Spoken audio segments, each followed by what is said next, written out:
Welcome to the updated ability choice mod, a mod where instead of having abilities, you can now pick to have several permanent options instead, or a different ability altogether.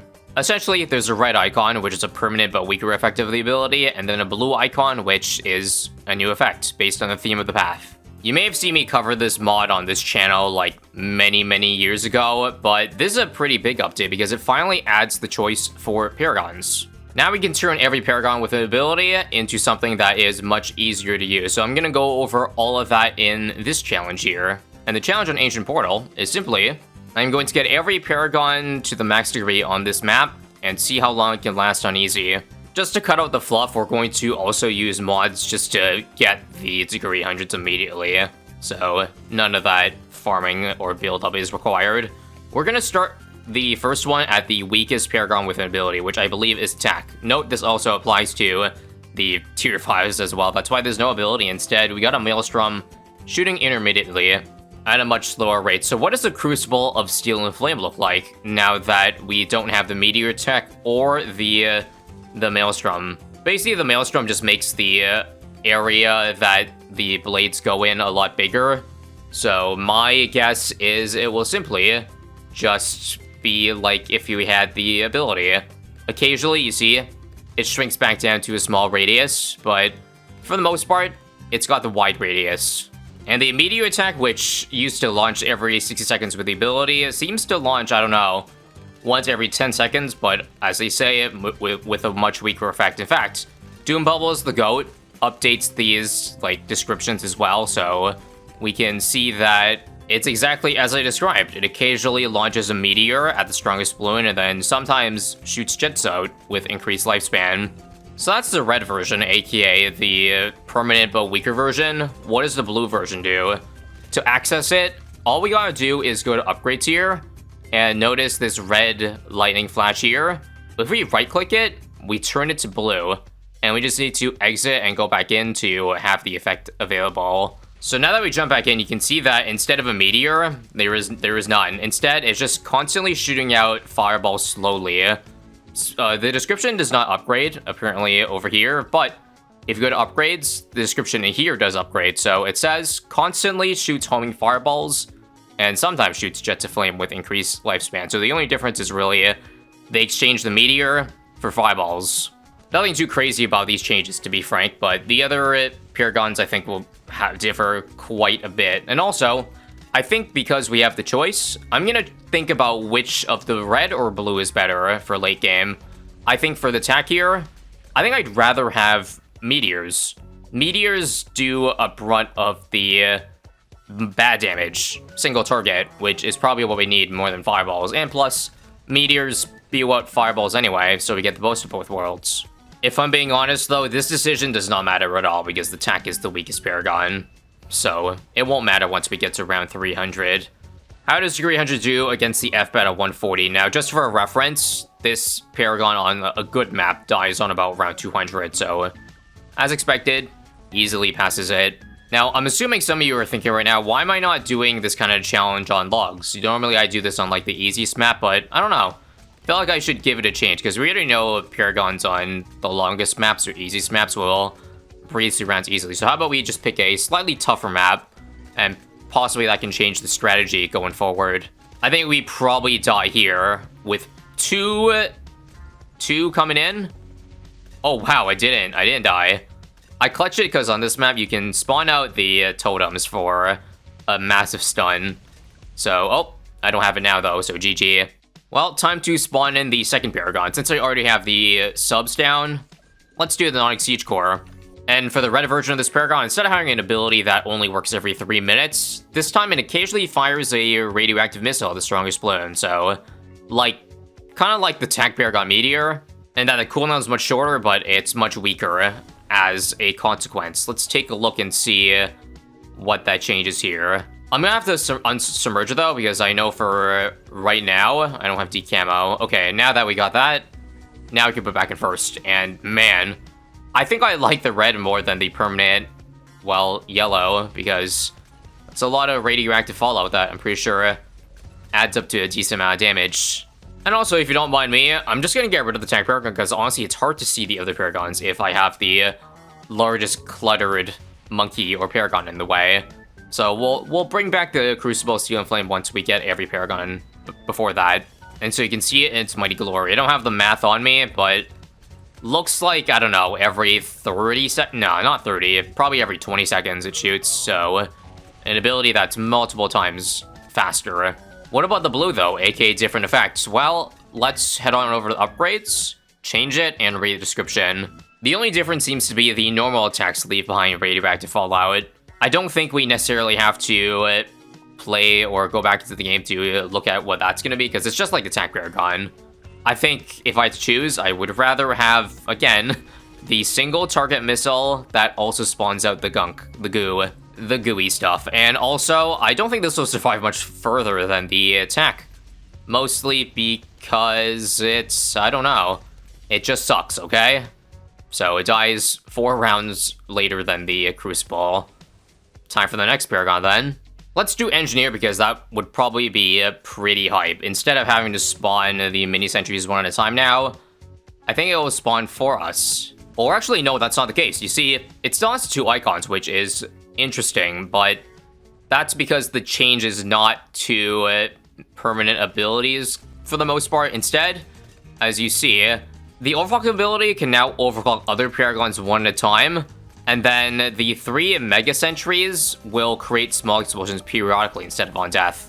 So certainly not the choice I would have expected, or the turn that I expected this tower to make, because it's not really like the other ones that it's not really a permanent ability, it's just a special effect. Even for the red version of it, we still have to drop this every so often.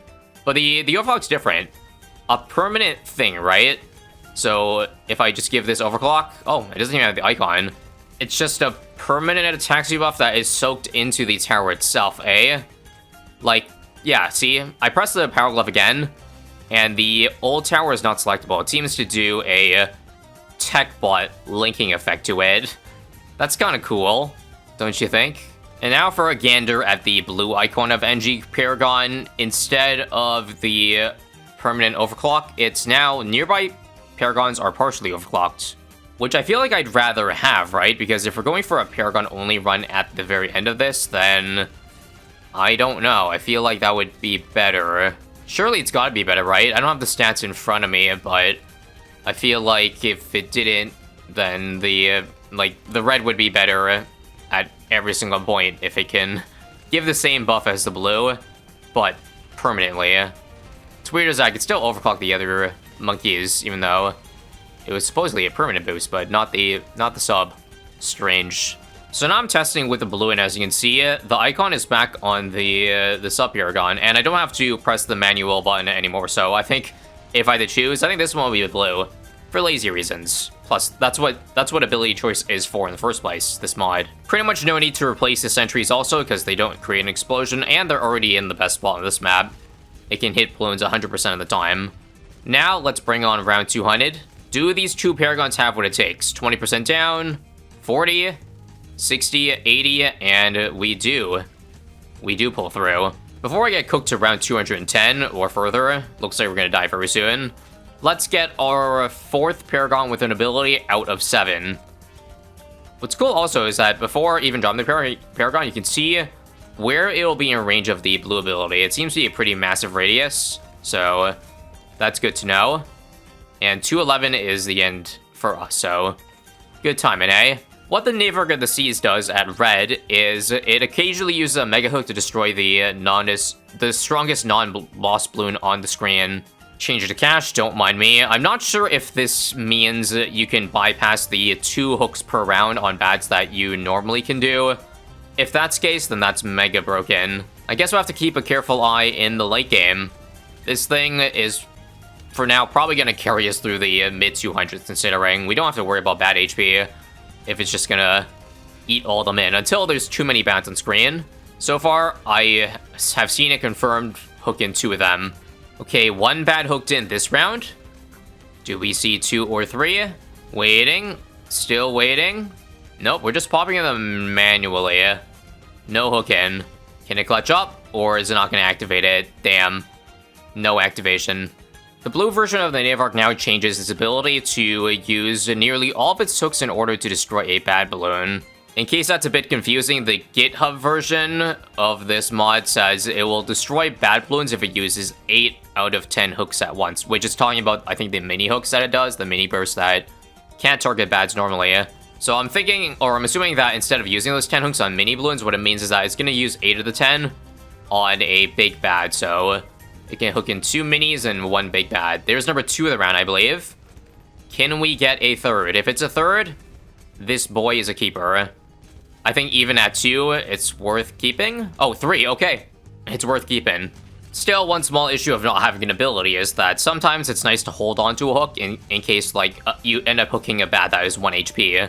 But you want to hook in the other bad that's like 60% HP. For this mod, you cannot control that. If it's time to hook it in, it will do it. And then you can do about it. And it seems like we're going to die to 253 here. So, time to bring on the 5th one. Let's do Spike Factory next. The 2 triple MF abilities have been changed to now a 10-second rate boost that's automatic every single round, and the Spikegeddon is just occasional. Occasional across the track. Pretty simple stuff to understand. Let's play, and let's set the spikes, of course, to as far back as possible to save us. The permanent version of this ability is honestly what I thought Ninja Kiwi was going to do with the Spike Factory in the first place. But they did a weird thing, and they made us be able to choose when to activate the burst, which I think it's good skill expression for bosses like that steal buffs like Lich. Like maybe you don't want to use the Smart Spikes bonus. But after that initial confusion, yeah, things started to make a lot of sense. And this spike pile came in really clutch for 255 here. Honestly, a little bit surprised that things still had to reach the spike pile, because I feel like with the Spikegeddon bonus damage, nothing should even be getting this far in the first place, you know what I mean? But I guess Ancient Portal is nowhere near the length of all of those other long maps in the game. And it's not like we're getting a puny amount of the Spikegeddon also. Seems to be laying them down quite often. And now, we check the blue to see that the description is now ejects a continuous stream of Spikegeddon along the track. If you don't read between the lines, it honestly sounds like nothing changes at all. But the difference is that the red version will lay down the Spikegeddon in the same order as the normal ability, but with a much slower cooldown. This is just like, say, if it's a constant 1 every 3 seconds, then yeah. Does that make sense? Because right now in the red, it looks like it's laying a Spikegeddon every 0.5 seconds for a little burst until it finishes. And then after, I don't know, 20 seconds, it'll do it again. Both versions sound honestly fine, but I think blue is probably more consistent. Okay, is it just me, or is blue actually really overpowered? I just reload the round, and whoa. That's a lot of unused Spikegeddon mines on the left side here, which I don't think should deter me from going back to red, because it's still spewing an insane amount of Spikegeddon up over here. And plus, maybe there's some skill involved in that if it ends up using all of the spikes over here, I can activate the lever to make new balloons go left so that we can distribute the Spikegeddon. That seems pretty big brain. Either way, without question, the blue is the strongest by far, because it spews out far more than red does, for whatever reason. And because of that, we can probably survive round 300 just fine. So far, nothing has entered the loop, although we are ending the round with 2 F-Bats here. Let's see, do I want to change the targeting? Nope, we hooked one in automatically, so this should be enough spikes for the inside of that one. Easy. Unfortunately, due to the lag reasons, I had to switch back to the red version of the Spike Paragon, and also, I think, unbalancedness, because I think the ability, if you had it on blue, was still activating between rounds, so that could be easily exploited, of course. And due to the sheer amount of power that we lost this round, 340 looks to be the end here. The permanent version of the Magus features this. Now it spends 1,000 mana per second on a flamethrower and a wall fire, and 25% of its current mana on occasional Phoenix explosions that create zombies, UMDs, and BFBs. A perfect balance. This probably weakens the Paragon, because I know for a fact, you know, timing metamorphosis and the explosion timing is very important to maximize potential. But for those who are lazy, this is probably your wet dream, because take a look here. We're down to 30k mana. Once we go down to 0, I think it's going to swap to its mana gaining attack. Unfortunately, the 18 million damage is not enough to stop us from the balloons hitting the Spike Factory boss, so we gotta wait another 5 minutes for the light to clear up.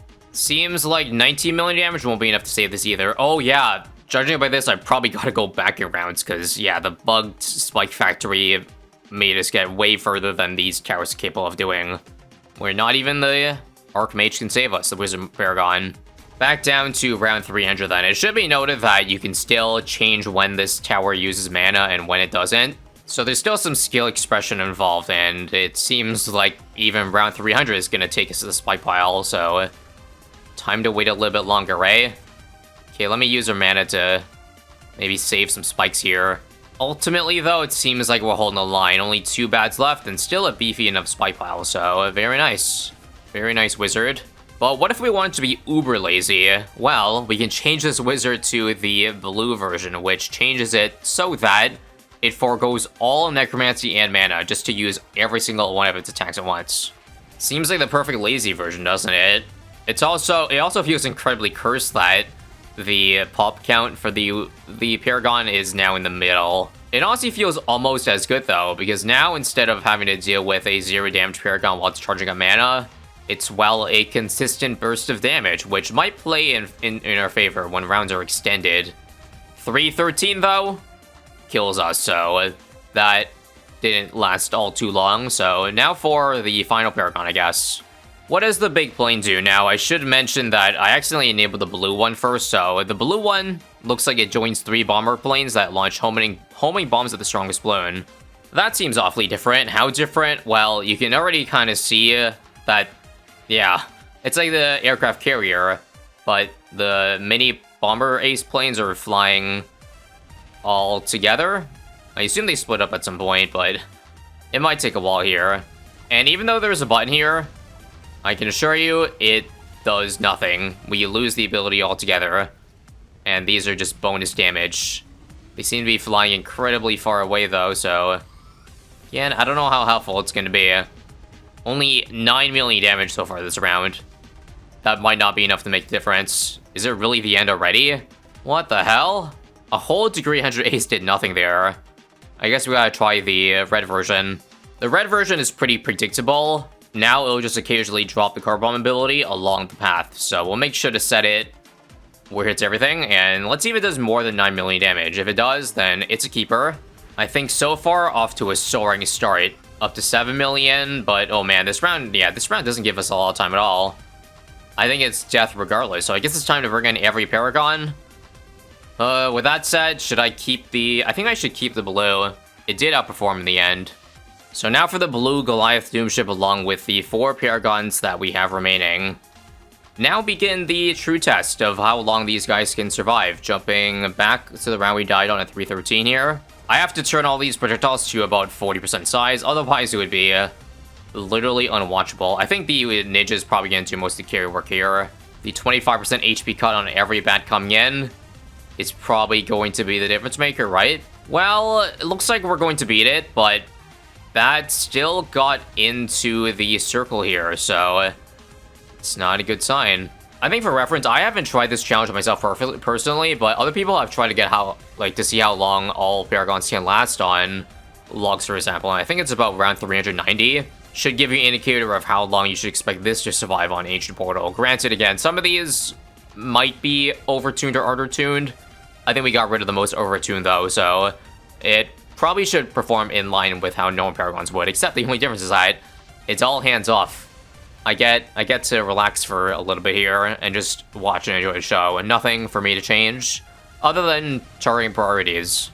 So I guess wherever I can, I'm gonna target some of these on strong, where I think we need bad damage, and then some to maximize damage like this on last. 10% extra attack speed.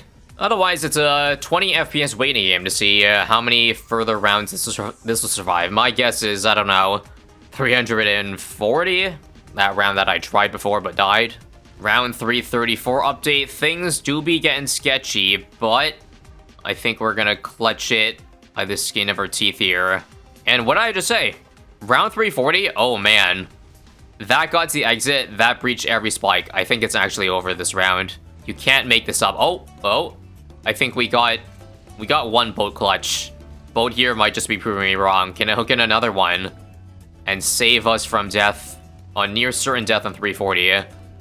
There are 2 F-bats left. Maybe just to buy more time, I should have just changed the portal targeting, but it is what it is here. 2 F-bats leaking, there's no way to get both of them, right? Wait, one just got hooked in. But the second one actually ends up killing us, wow. So that's how far 10 quote-unquote modded Paragons fared on a quote-unquote advanced map. About 50 rounds worse than if we were on a really long map. The pop count, I'll just show you, but again, take it with a grain of salt due to the order I bought all of these in. But thank you for watching. This mod actually has way more things that got updated, including abilities to Desperado and other towers, so if you want to see that, then maybe let me know down below. Otherwise, goodbye.